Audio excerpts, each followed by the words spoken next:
Welcome to Gen Zoomers, Real Talk on just about anything. I'm Sharon. And I'm Julie. And guess what? We're best friends. How you doing today? Good. I'm good. How are you? Well, I'm good. We just talked yesterday and we've been talking we've been interfacing, so to speak. We've been emailing, so we've had a lot of communication today. We've been texting.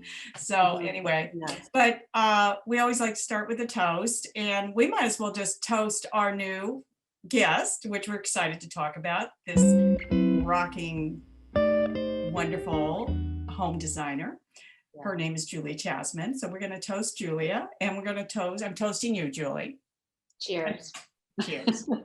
Julia Chasman is a great example of a woman who has followed her passion later in life, and in her case at the age of 60, to create a vibrant second career. Her signature as a designer can be seen in multiple projects across Los Angeles.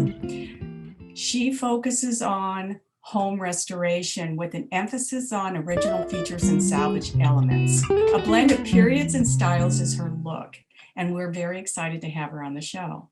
Hello! Make sure. Okay, how's that? We love it, and I love the color behind you. I'm Sharon. Right.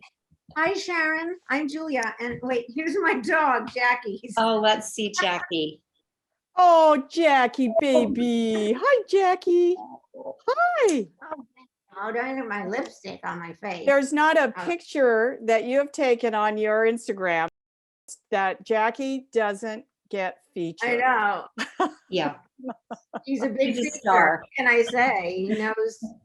He knows where the action is. How old is he?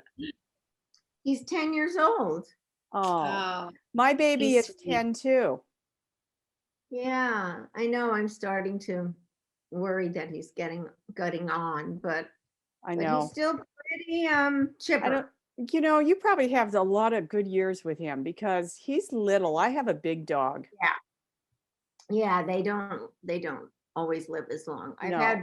I've had big ones and small ones, but he's perfect size for where I am in my life right now. I take him everywhere with me. Your house looks a lot like mine, Julie. I showed you the other side. It's a craftsman house, and it has very similar windows. Yeah, I call ours a poor man's craftsman. Well, so, because some of the design was not as elaborate as some of the really beautiful craftsmen, but I love the woodwork. I really do.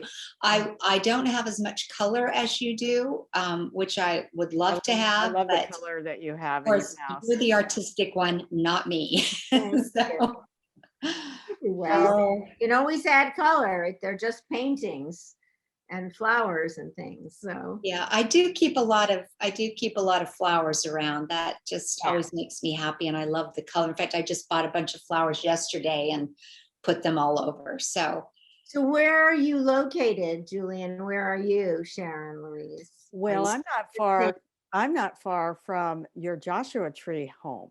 Oh, really? You have a home in Joshua. Can't talk. Joshua Tree, right? Yes, I do. And I'm in Palm Springs. Yeah. Oh, great. Yeah, and I'm in Portland.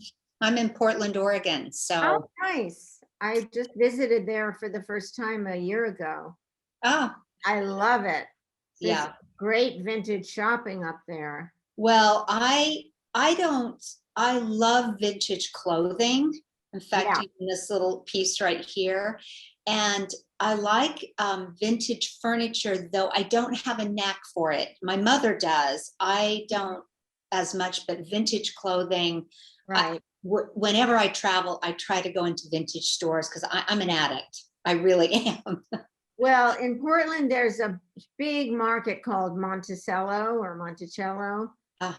Is there? It's wonderful and it's huge, and the prices are much better than LA. Oh, I'm sure. We'll have to check it out. You should. We are so thrilled that you accepted our invitation and you're wanting to talk design. My pleasure. Oh, We really are it's a excited. personal favorite subject of mine. And there's no, as I said to Julie, I can never get bored with good home design. Never. Yeah. And it's fun Well- to watch what you do with vintage and new and contemporary. I love vintage, so it's easy for me to start with that. But it's also, it was a way to get started without breaking the bank because, there are lots of incredible pieces I would love to buy for clients or myself, but that just I can't afford. Whether they be fine antiques or new designer furniture, it's sometimes just not an option. So with vintage you can really get a lot of bang for your buck. Well, and what you do with it is amazing. I mean, taking a piece that's structurally beautiful and then adding a contemporary piece of fabric. What you post, I think, really does give you a glimpse into, what you create and your designs and style. So you're doing a good job. Well, thank you. When I started it, I thought that I would grow followers more quickly and that I would get jobs from my followers. But I find that's not really the case. You're more likely to get jobs through personal recommendations from other clients, Word of mouth. word of mouth. And Yeah. I also I get quite a lot of jobs off of house.com. It's worked. I've gotten a lot of calls from them. Oh. And some of them have turned into real jobs. Some of them not so much. Some of them, people who think that, they want to do their whole house and their budget is $5,000 and so many people have absolutely no idea of what it takes to decorate a house, never mind renovate it. Well, it I mean, sounds like house is a good lead generator for you then. it's been very good, I have to say. And in fact, before I had a proper website of my own, I created a website on House because I was using it just for research and to find photos and other vendors and things. And it's a really good site. It's very easy to use. It's very easy to create your own site on there. And so I was able to do it without any instructions. And then when I got a real website, I continue to keep the house site up as well, because some people just look at that. My main site is just juliachasmandesign.com. Well, even the Instagram feed gives you a really strong sense of what you've accomplished as a designer. And I love the way you photograph it. So, and I love your Joshua Tree home. Wow, that's you. really awesome. That bathroom is fantastic. It's been a great boon, especially during this last year, because I run it as an Airbnb, although I do spend time out there also myself, but it's basically booked up all the time now. Oh, That's gorgeous. great. So it's been great, and I never would have guessed that. And part of the reason I did the house was to show off my design work. I thought it would be a good investment, but it turned out to be even better than that. It turned out to be a really great, investment. I make money at it, and it's growing in value as a property. Let's start by you telling us about yourself, because it's a great story and we are all ears. I have spent the bulk of my life and my career as a filmmaker. And that's what I studied in school at UCLA. And I grew up in New York. I moved to London, England when I was 12 because my father was in the film business also. So I went to high school in England and then went to college at UCLA. So New York, London, LA, those are pretty much my towns. And I started my career out in LA, working for other producers, and then I moved back to New York, basically during the 80s for a long time, for 10 or 11 years.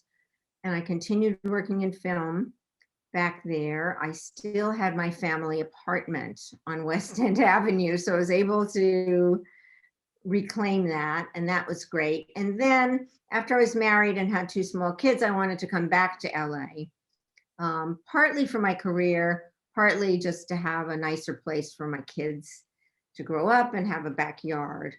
So the first house that I ever owned was in Santa Monica, and that was the first house I began to, I mean, I decorated my house in New York, but I didn't own it. It was a rented apartment. So in Santa Monica, I began a series of renovations, and I started to learn how you fix up a house. And I'd say I learned as much on that house as I did on any of the houses that followed. Yeah, so that was pretty much it. And until about, I don't know, 2011 or 12, 13, around there, my film career, Jackie, goodbye, sort of kind of petered out. I mean, I'd say it really started in maybe even earlier, in 2008, with the financial crisis. The film business was very affected, and where I had always earned a good living in film, I worked on salary for other bigger companies, and I produced films for them, but they paid me, you know, I had a regular paycheck. And in addition, I would get bonuses, and it was it was a great way, to run my career. But that all ended with the financial crisis, and the kinds of companies that I worked for no longer had the kind of funds to keep people like me on staff. So suddenly I went from being a salaried employee, well paid, getting bonuses, earning credits, to someone who basically was what they call an independent producer, which is another way of saying unemployed. Because really, an independent producer is just someone who only gets paid when a film gets made, which means when you get the financing for the whole film, which means putting the package together, the script, the director, the cast, everything. And then when it's getting made, that's when you get paid. And sometimes things can go all the way. Wow, that could be a long, dry stretch.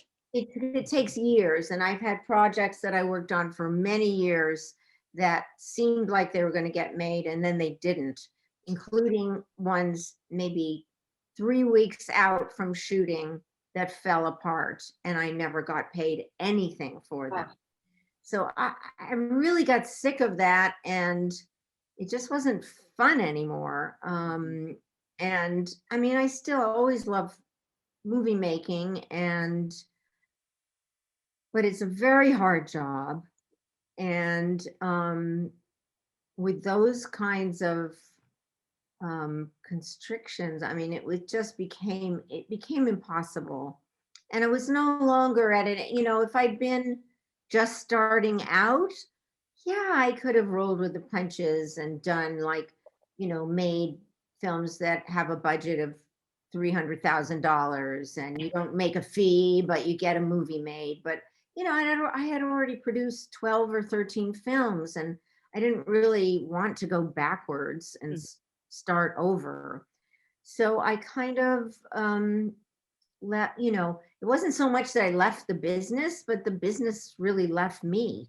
Right. And it was also, there's a lot of ageism in the movie business, and being over 50 is not encouraged. And it's okay for a man, but even men have trouble with it. But for women, it's much worse. Yeah. And behind the scenes, and even behind the scenes, not even Oh, being. yeah, on the camera. absolutely, absolutely. And, the things you would think would be a plus, the years of experience that you have and, all of that, it's like the directors are 28 years old or 32 years old, and they'd rather hang around with people their own age. That was part of it.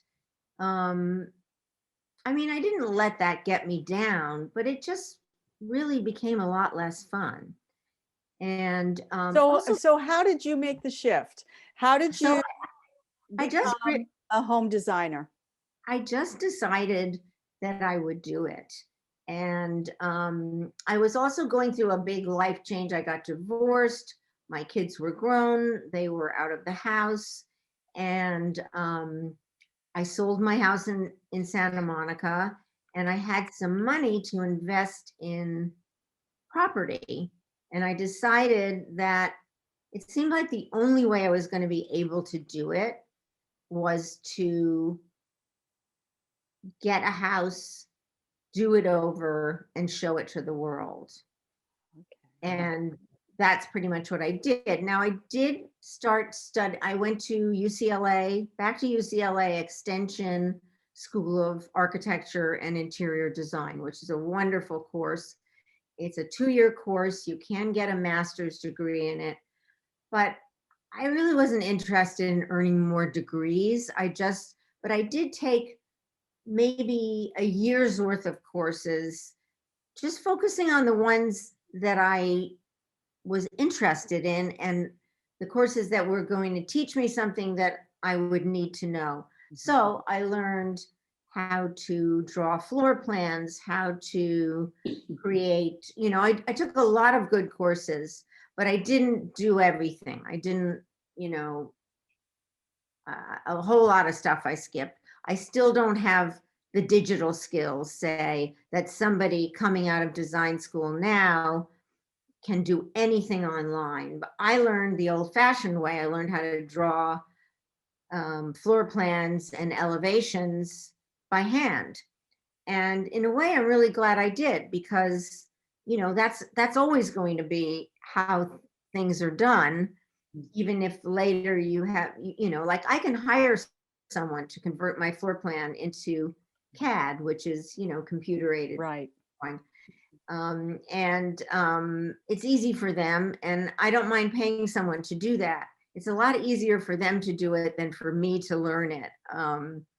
And so those were the decisions I made.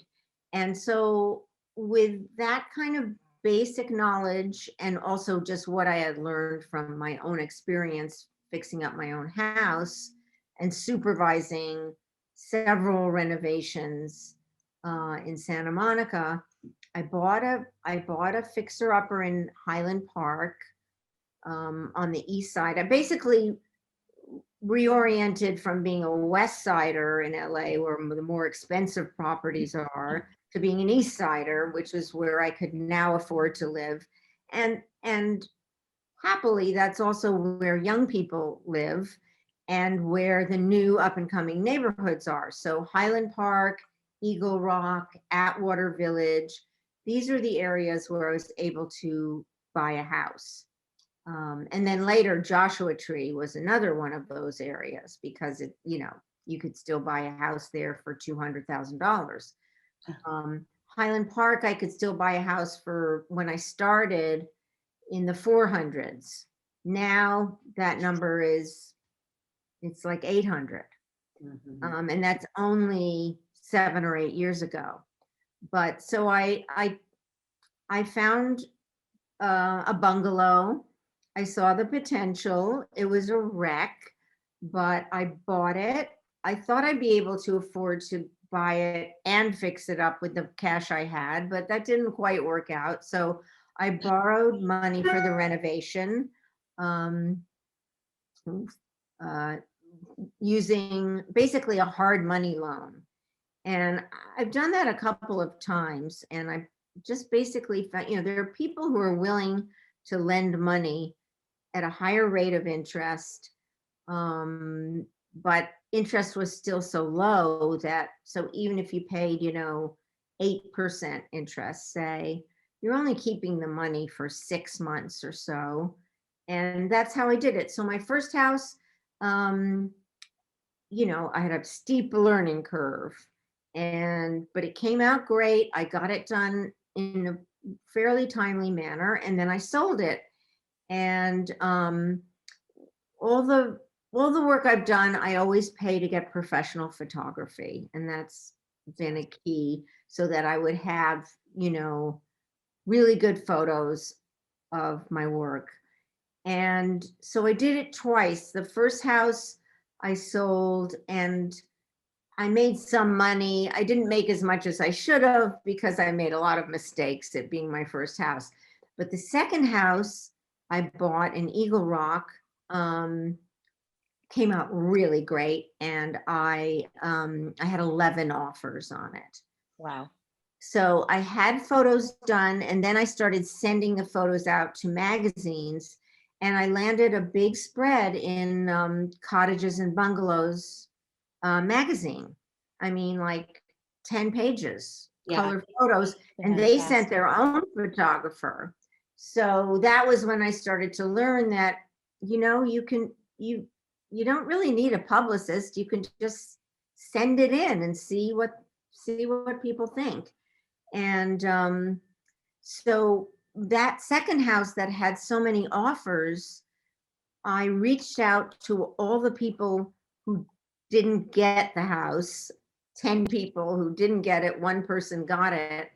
And I just offered them I said, let me find you a fixer like this, and you'll buy it, and then we'll work together and we'll fix it up, and you'll already own it, and you won't have to compete to buy it. And that first group of people, I must have done at least 3 complete houses just from that one group. Yeah, that's brilliant. It's brilliant. It was really a good idea. I mean, I had no idea it would go so well, but people were grateful for the offer. And, because no one wants to be in a bidding war. And now it's even worse. I mean, some of these houses have 30, 40 offers on. Oh. It's crazy. So that worked out. And plus, not only those exact people, but their brokers and other people, friends that they told, and it just really snowballed, and I created kind of a fan base.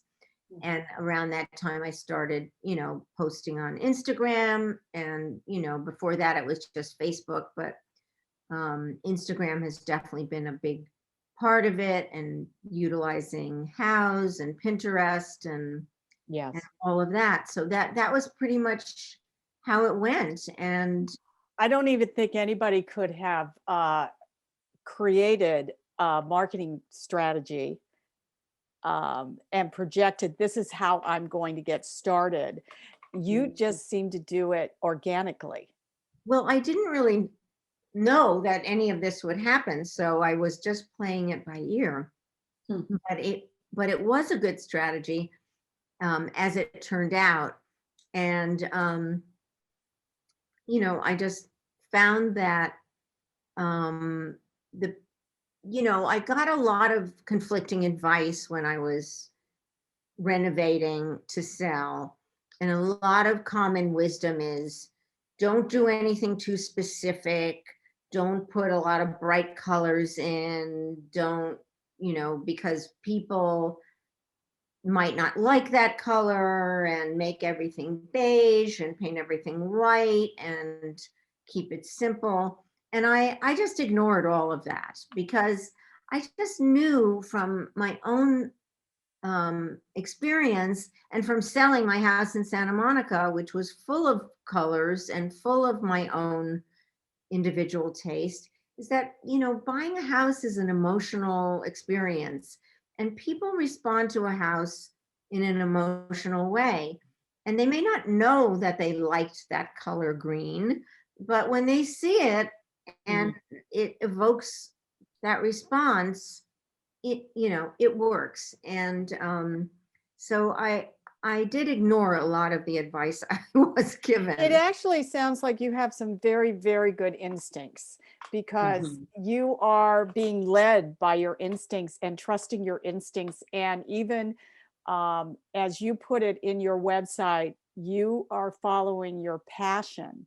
You finally embrace, not that filmmaking wasn't a passion, because obviously it was a passion, and It we was get for a that. long time, Right. but But here was this other one that was brewing, and it just opportunity, place, time. it's true.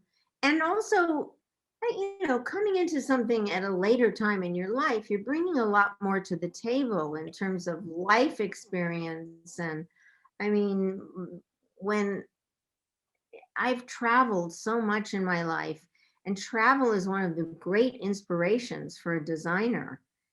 And that's been one of the hardest things about this past year, was being unable to travel. Because since I've started doing this, I have gone once or twice a year to Europe or somewhere, to a place I've never been, or a place I've been often, but I want to return to. And wherever I am, I always shop. I always bring stuff back.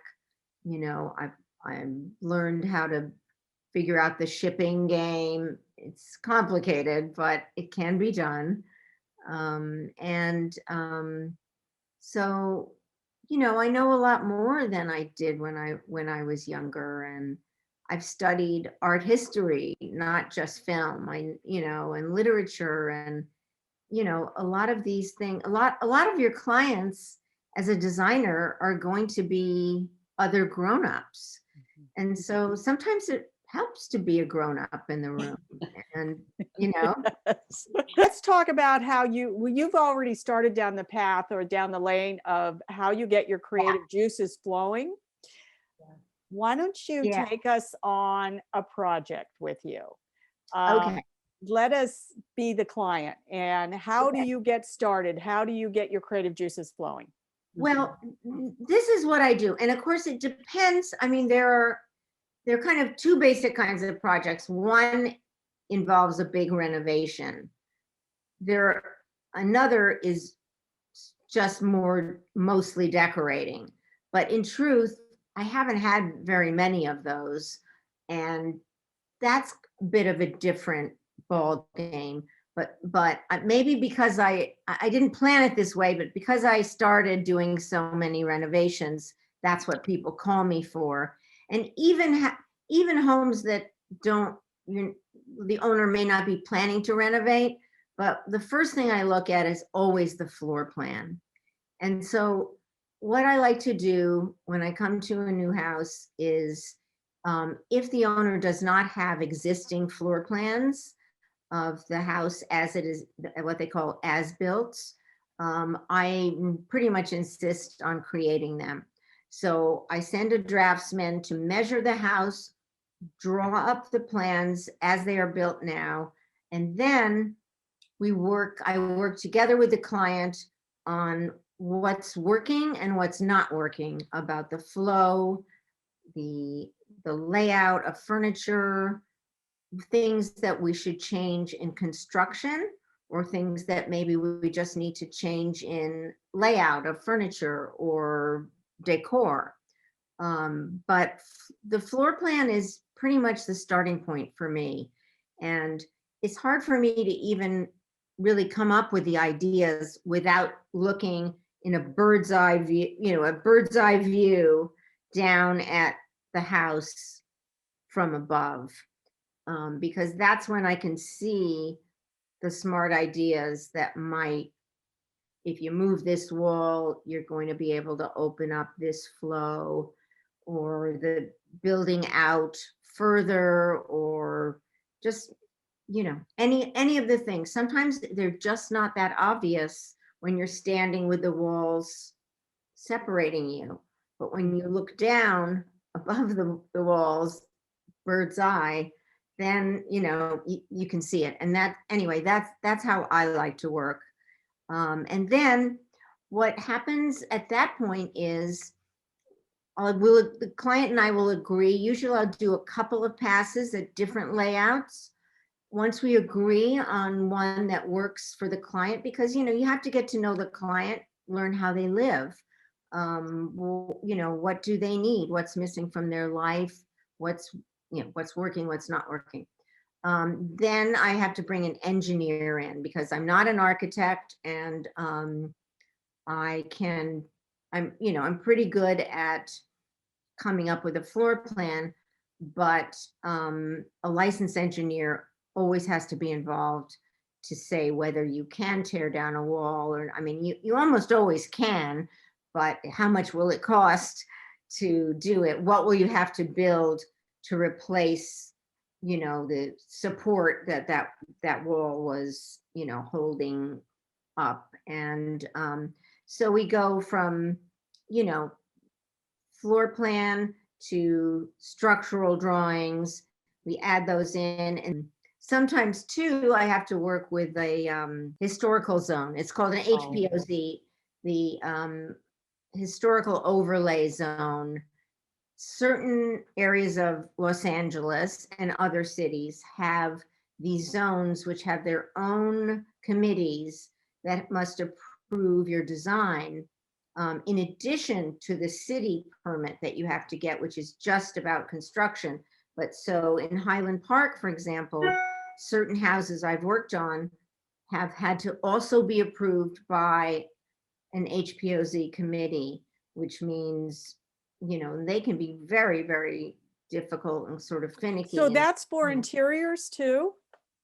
No, Okay. not really. It's for the exteriors only. But if you're going to change a window, it affects the interior too. So no, Sure. you can pretty much do whatever you want on the inside. You could rip out everything of historic interest inside, as long as the outside looks the same, because it's about the neighborhood retaining its historical charm. Sure. And yeah, so that's pretty much how I do it. Then, so we agree, then we get a builder in, we budget it, and we agree, and I get paid usually a flat fee, but it depends. I get paid a lot of different ways. Some people feel more comfortable paying me on an hourly rate. If I'm doing the whole house, I'd rather get a flat fee, and it's usually based on a percentage of the total cost of the job, what we think the job is going to be, because it always ends up costing more than.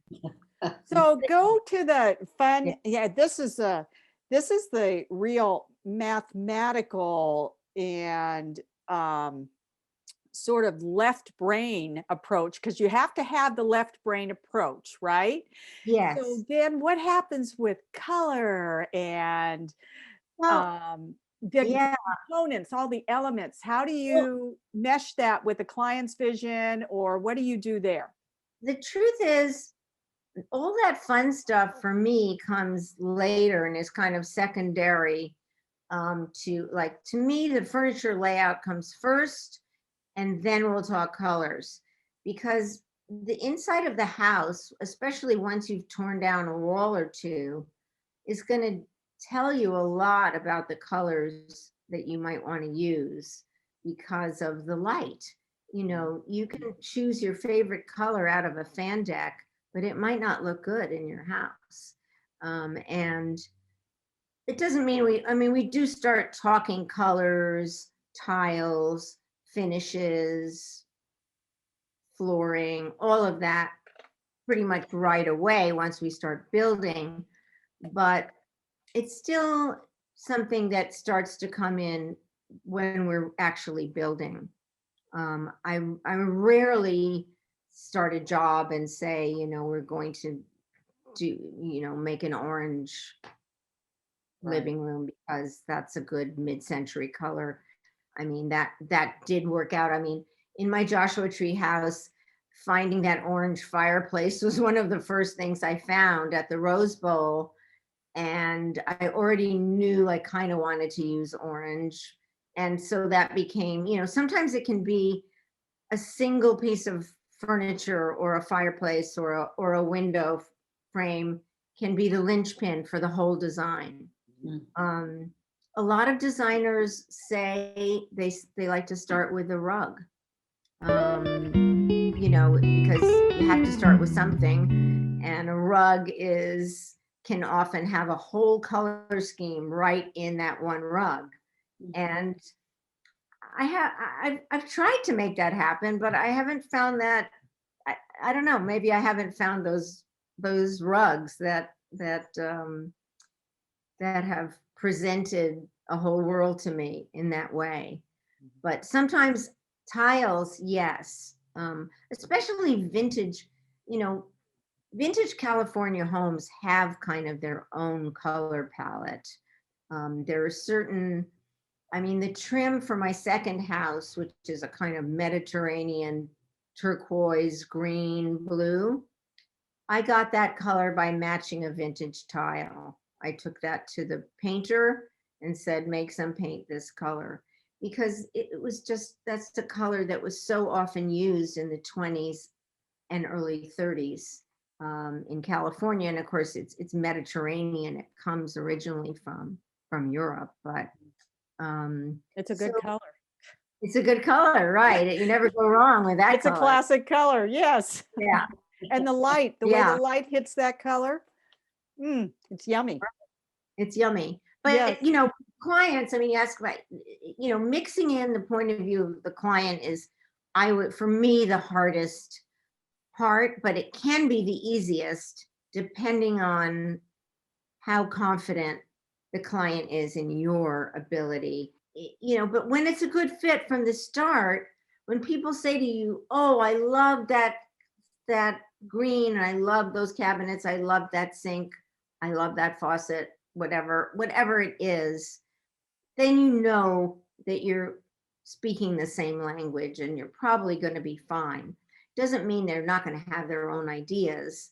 And sometimes they have their own furniture that they want to use, and I always try to use it. Your emphasis is salvage elements and original features. Do you find that that's the projects you tend to work on? I tend to be hired to work on older homes because people who have that like taste to me would buy an older home and they see that that's what I'm good at.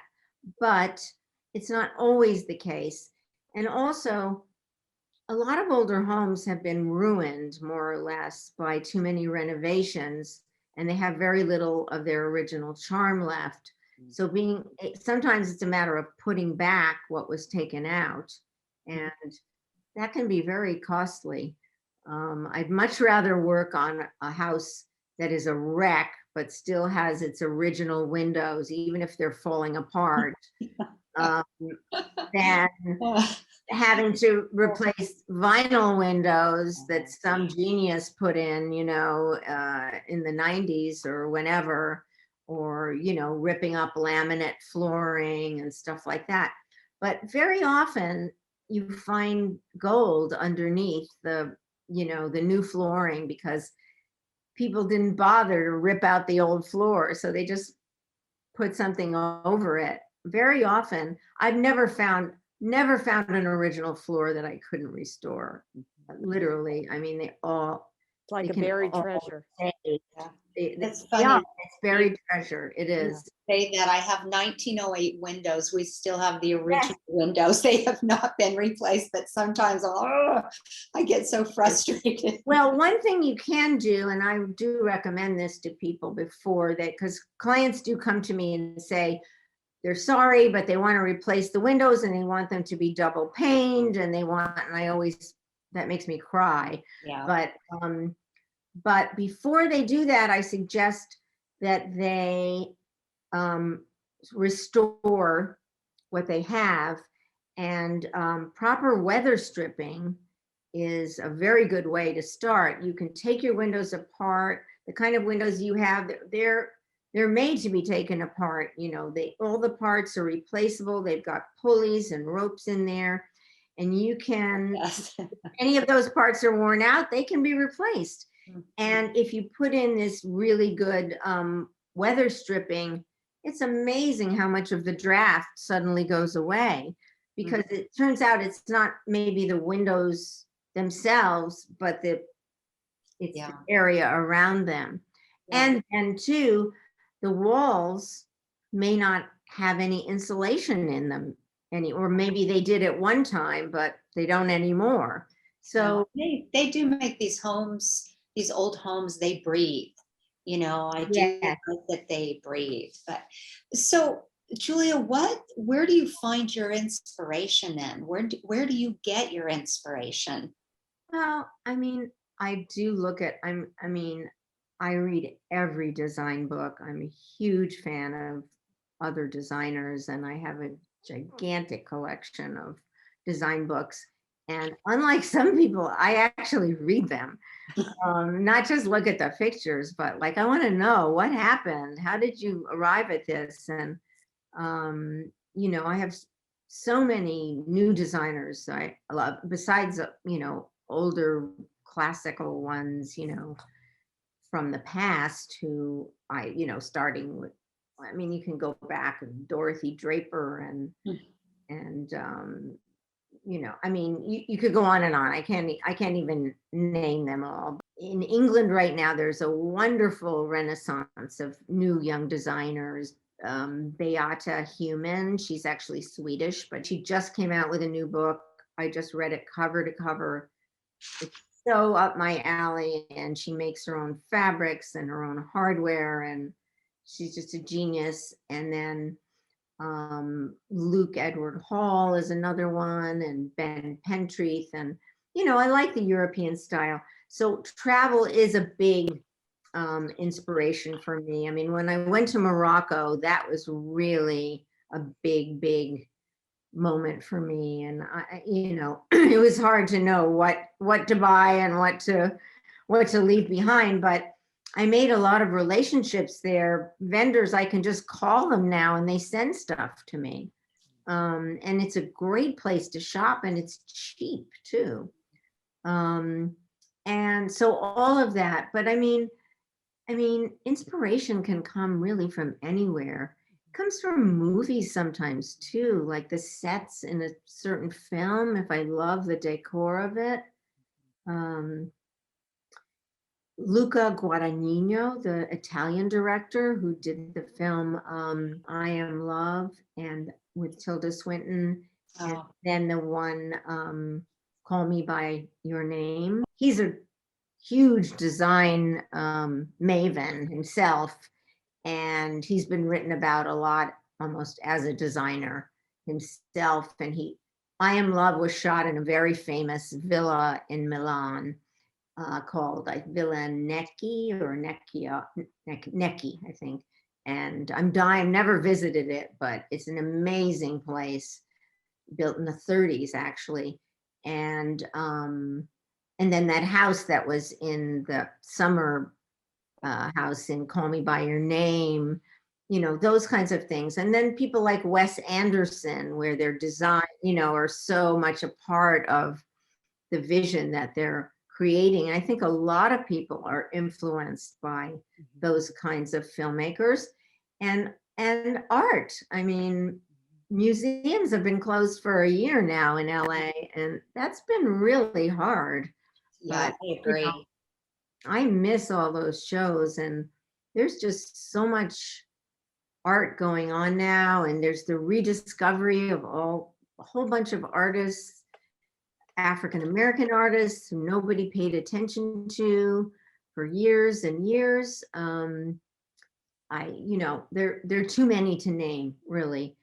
And you know, early modernist women designers like Helma af Klimt, who was doing abstract art before it happened, and she basically didn't even show her work because it was so ahead of its time. So I really am inspired by art, and I find that a lot of the younger clients I have don't really know a lot about art for the most part. Some of them do, and some of them could even teach me a thing or two about younger kinds of artists, but there's just so much to show to clients that you can buy affordably, vintage art, like, paintings like portraits like that cost, I have a huge collection of oil paintings that cost under $1,000 each. And that's totally affordable, Mhm. So inspiration is everywhere. It's in nature too. I think the pandemic has seen me for the first time out in the garden growing stuff. I've learned to take my walks carrying like a big clipper and cutting branches off of trees. I never know which ones you're allowed to cut or when you're when you're trespassing, but no one seems to mind. So I might appreciate. yeah, this So- whole new trend of foliage instead of Oh, yeah. bouquets. Yeah, I mean they're just always new ideas. So let's talk about vintage pieces because they obviously play a huge role in your renovations. And Yeah, I also noticed that you perhaps sell them independent of that as well. Do you have a little side hustle going on? I do. I have a side hustle. I have a Cherish store, and that's linked to my Instagram too. And it's been doing very well. In fact, I noticed that I'm down to like 8 items, and I have to restock it very quickly because if you don't have at least 20 items, they take a much bigger percentage. So, but it's funny. I really hate selling my things because I want to keep them all, but I know that's not practical. As it is, I have 4 storage units. Oh, One is in the desert and 3 of them are in town. And I end up buying a lot of things that I think I'm going to place with a client, but then sometimes it doesn't work out. Or so those things I will put up for sale. And then also, I can't resist buying good furniture that needs reupholstery if it's the right Oh. price. So a lot of my especially chairs, but also sofas and those chaise pieces, yes. Mhm. you can buy those for $200. Sometimes I buy a lot of stuff at auction now too. And you can either do it online or you can just put in an absentee bid, forget about it. If you win it, you win it. If you don't think about it, but you just give your best number that you'd be willing to pay. And then I take those pieces and I have a great upholsterer. And, furniture was made a lot better then than now. So, even in Europe, yes, but also here in America. I mean, North Carolina is still considered like the place for upholstery. And of course, they are making good things there. But, the stuff you're going to buy in a catalog is just not going to have the quality of construction that if you buy a vintage sofa that might need new cushions, new stuffing, a whole, everything new, and of course, new fabric. Still, you're going to end up with a really high quality piece that you probably could not afford to buy new. And it's more special because you made it yourself. So with the 2 storage units you have in LA, do Yeah. you ever have 3. or 3 in LA? Do you ever do a little pop-up store? Do you ever just do a pop-up and I would like to. I've tried to figure this out, but of course, where they're located is not a place where anyone is walking by. So Yeah. it's in you'd downtown have to LA. advertise and yeah. I really was thinking about this before the pandemic started, and I do some of the vendors that I go to, um, people who run estate sales. I go to a lot of estate sales too, although again, that hasn't been happening in the last year. But when there were estate sales, and I'm sure there will be again, the people who ran those sales, several of them started, like they found warehouse type spaces, and they open shops basically. I'm very interested in having a shop because it seems like it would suit me very well. I think it would suit you perfectly. It would be perfect. I think it would suit you very well. Yes. So, and I know it would suit Jackie. He's a perfect shop dog. So I think one day I might need a partner because I don't think I can afford to sit in a shop all day long. But I think, you know, it's hard, you know, the whole idea of the brick and mortar store, is it alive or is it dead? We don't a know. crazy idea, or is it Yeah. going to have a boom?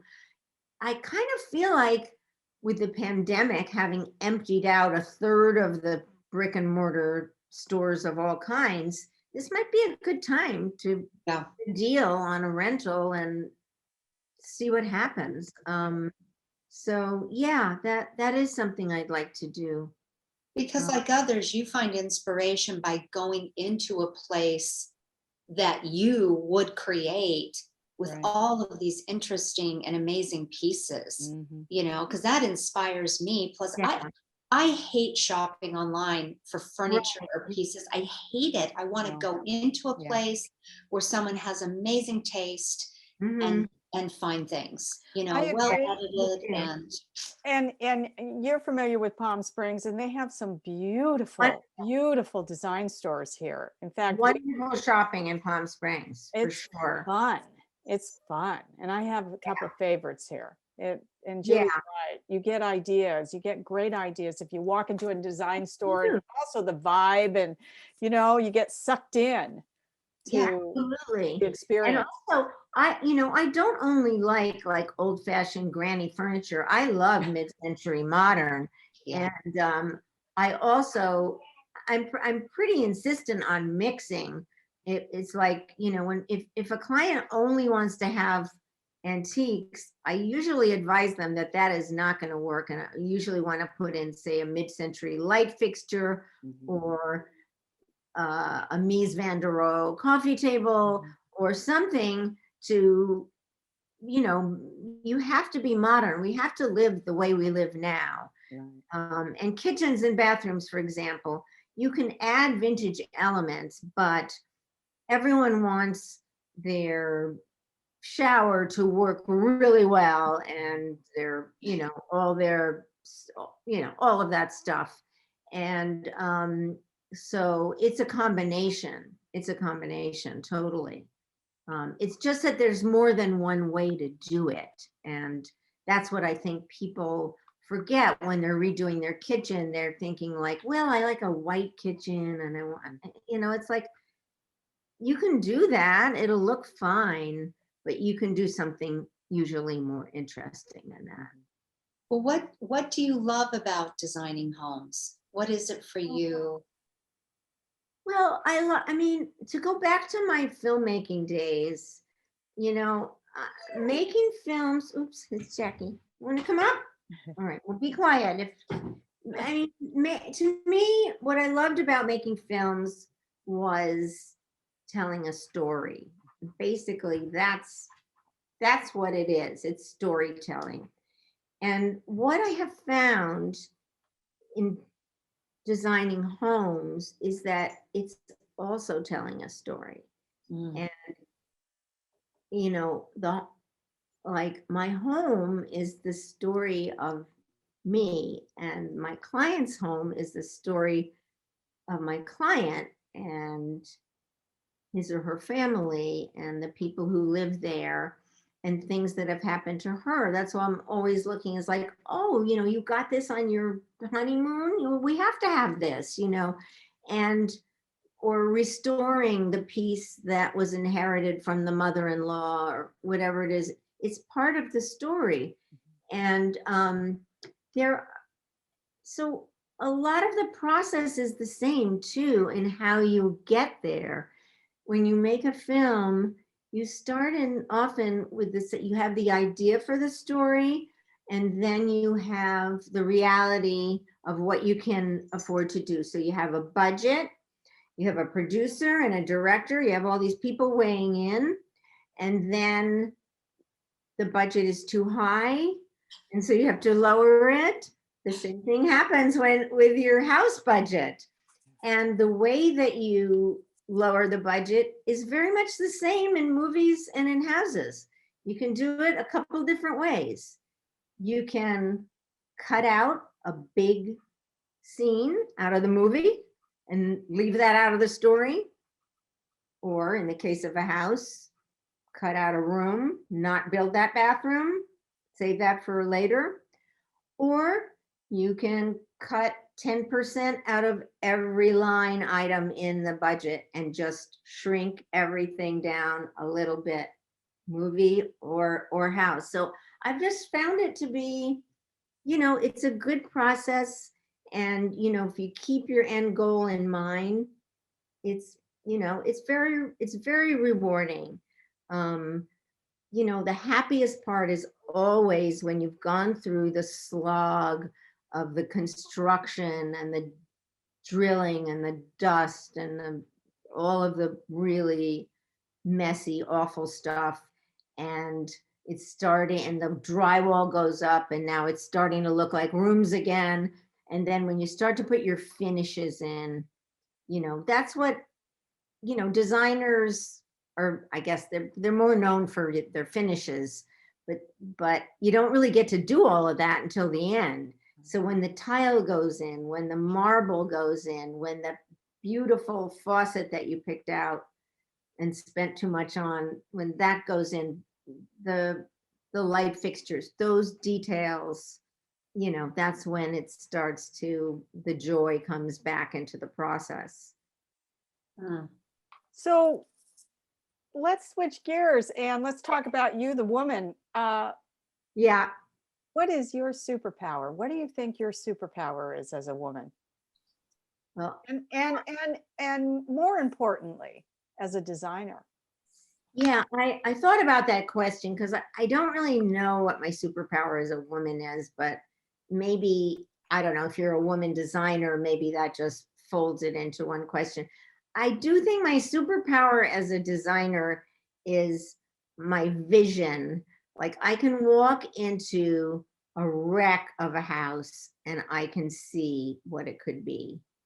And I know from experience that most people cannot envision that, and they just can't. And so that I just, Do I don't you know. think that was that an acquired taste, or have you always had that skill?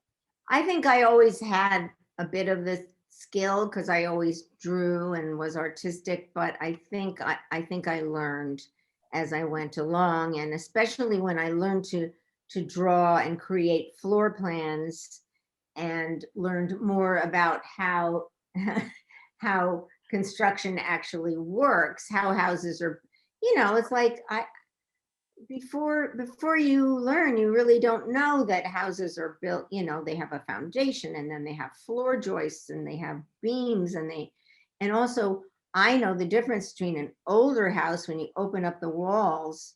Actually, they were built a lot better than they are now.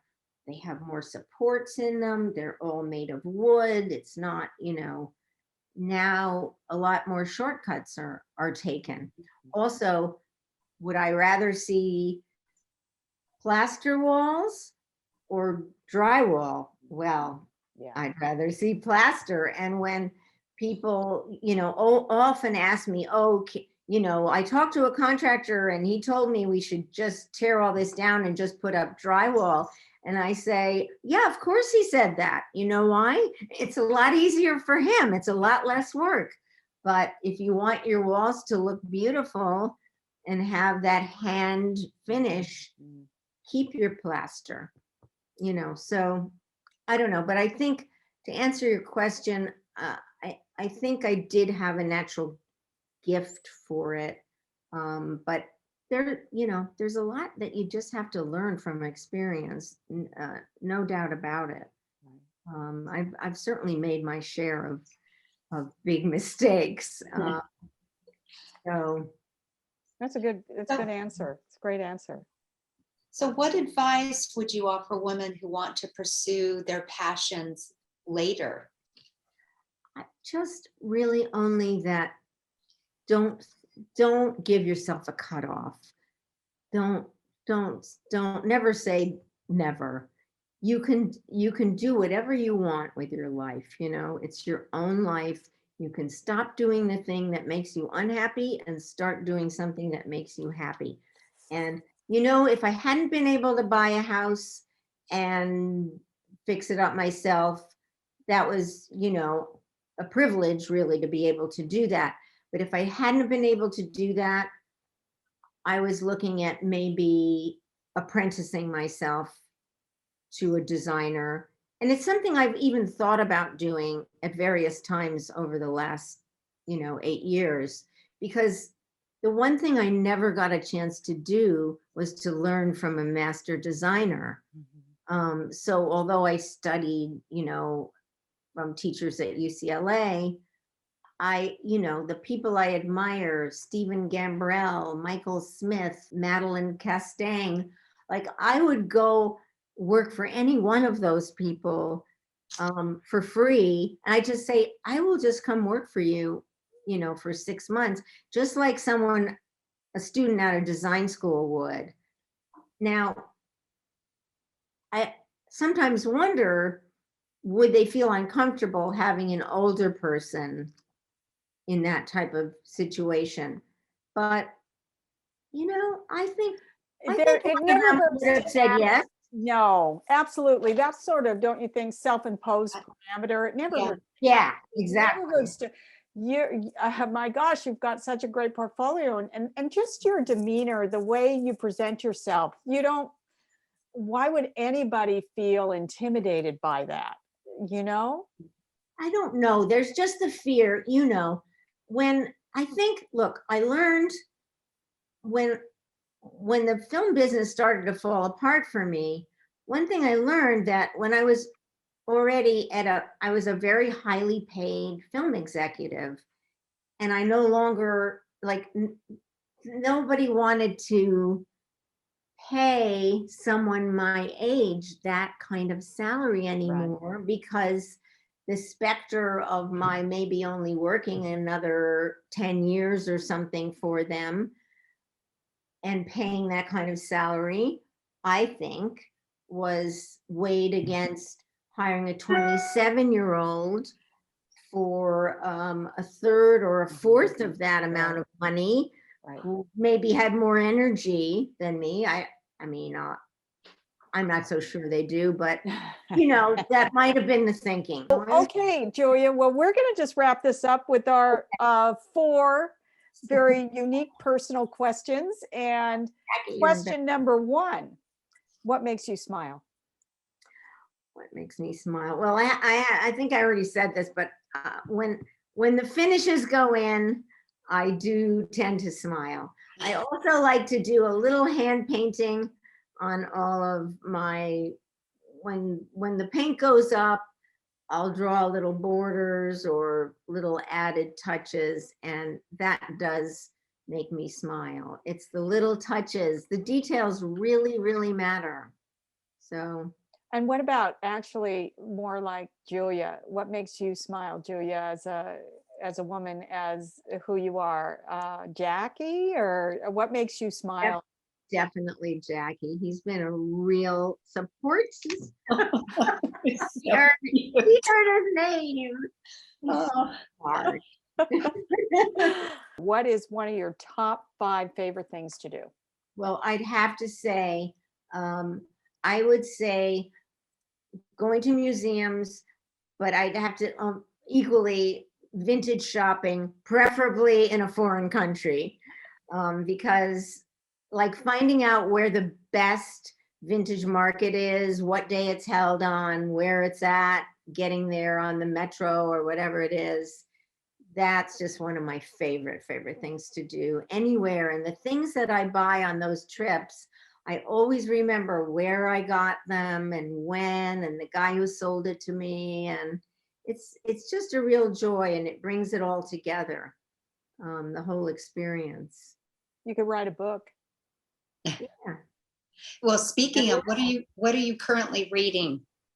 Okay. Well, I'm currently I'm currently reading stories by Alice Munro. I had found Love her. I'm a pretty big reader, so Yeah. I read everything.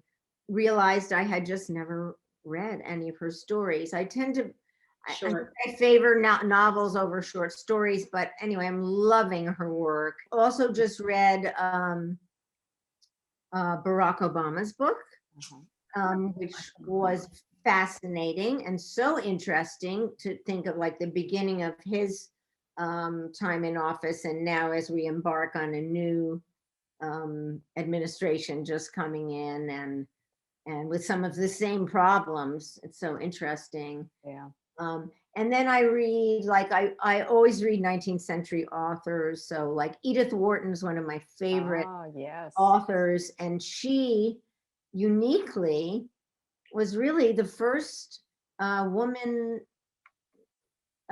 decorator. She's the first author who wrote about decorating houses as a thing. Oh, In her book, I think it's called The Decoration of Houses. She wrote it with a partner, but she was madly into her houses, and had several in France where she lived out much of her life, and then in Lenox, Mass. So I have a special place in my heart for her. if you were a piece of clothing, what piece of clothing would you be? Well, I'm very keen on these do's and dresses, or they make their own textiles. But I think if I could only be one piece of clothing, I would be a dress with a Peter Pan collar, Oh, I love that. because that's me. And what era Always is worn that them, from? and I always will. So I hope it doesn't look. Oh, no. Oh, that to me really personifies your personality. It's Mhm. fantastic. Good. It's wonderful. Well, I can't thank you enough for Oh, including me in your. thank you. This has been a fascinating conversation. You are so talented. Thank you so much. Thank you.